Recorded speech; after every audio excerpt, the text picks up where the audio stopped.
Bonjour à toutes et à tous, nous nous situons dans la région de Marrakech pour l'essai du Citroën C5 Aircross.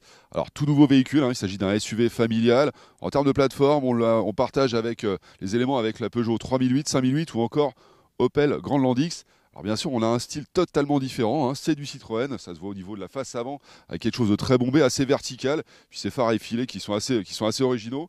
Je trouve que dans l'ensemble, c'est même le plus fun du marché, ce C5 Aircross, en termes de design. Ce qu'il faut retenir surtout, c'est l'intérieur. On a quelque chose d'assez. On peut pas vraiment parler de quelque chose de haut de gamme, mais par contre, c'est hyper confortable. On a les sièges qui sont les plus larges du marché. C'est vraiment très enveloppant, très agréable au toucher, Franchement, on est très bien assis. Ça, c'est une grande première. On a énormément de rangement. Ça, c'est une bonne chose, On est comme dans un monospace familial, en fait, dans l'idée.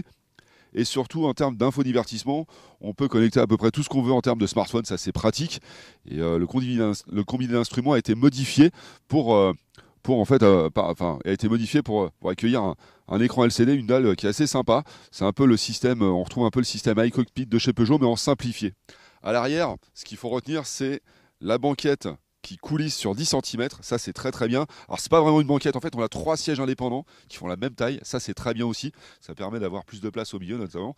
Et puis, il bascule complètement. On peut faire un plancher plat. Ça coulisse et ça permet aussi également d'obtenir le coffre le plus vaste du marché, sachant que sur le marché on a quand même des ténors comme le Volkswagen Tiguan et là pour le coup on a un véhicule qui est assez vaste.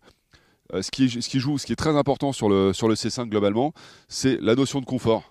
Sur la route, en fait, on a quelque chose d'extrêmement confortable grâce à des suspensions spécifiques que je vous propose d'aller essayer tout de suite. C'est parti. Alors sous le capot, on a un moteur essence, 1,6 litre turbo à 180 chevaux. C'est plutôt agréable, surtout qu'on a une boîte automatique à 8 rapports VAT8 qui est aussi très très agréable. Elle est assez récente chez PSA et pour le coup elle fait plutôt bien le job. Alors ce qu'on peut faire, l'avantage de ce Citroën C5 Aircross, c'est qu'on peut faire un petit peu de 4x4 sans se prendre non plus pour un grand baroudeur. Et ben, on peut passer dans des endroits assez difficiles.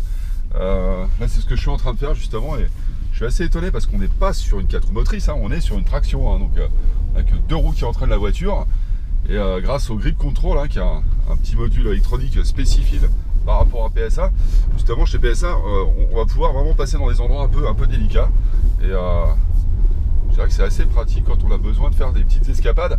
Alors bien sûr ce qui est vraiment le point important sur ce Citroën C5 Aircross, c'est le confort. On a un système de butée au niveau des suspensions qui est assez révolutionnaire chez eux et qui permet vraiment d'avoir vraiment un toucher de route très très agréable, très doux en permanence. Et je veux dire que pour être passé sur ces routes ici avec pas mal de véhicules, nouveau Touareg notamment, qui est quand même beaucoup plus haut de gamme dans l'idée, et je trouve que cette voiture est beaucoup plus confortable que la plupart de ses concurrents et même des voitures, on va dire, plus haut de gamme. Et ce qui est bien aussi, c'est que ce système ne remet pas pour autant en question la qualité de tenue de route. Il faut savoir qu'une C3 par exemple, chez Citroën, on a une voiture qui est très confortable, qui reste urbaine et qui va un peu s'écraser dans les virages, qui va prendre beaucoup de roulis. Et là, c'est pas le cas. On a un véhicule sur le C5 Aircross, on est quand même sur une gamme plus haute chez Citroën et on a quelque chose de plus efficace, plus agile, bien sûr. Et voilà, je trouve qu'on a trouvé un excellent compromis sur cette voiture, alliant aussi bien le confort et la qualité de tenue de route.